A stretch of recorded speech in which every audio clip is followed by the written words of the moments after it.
kwentong di natin batid, nagkataon lamang o tunay na sinadya.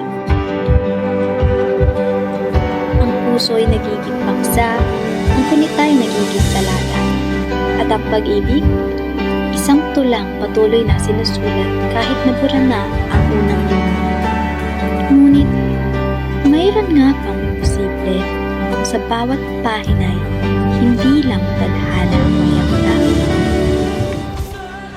Kung sakaling ihiwalay tayo ng tadhana, ako pa rin kaya ang iyong pipiliin? Sa lahat ng pahinang sinulat ng tadhana, ikaw at ikaw pa rin aking Leonora.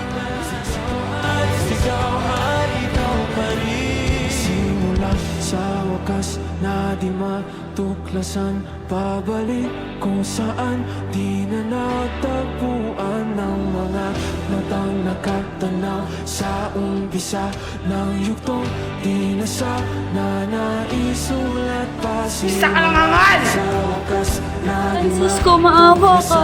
pabalik kung saan di na natagpuan ng mga matang nakatanaw sa umpisa ng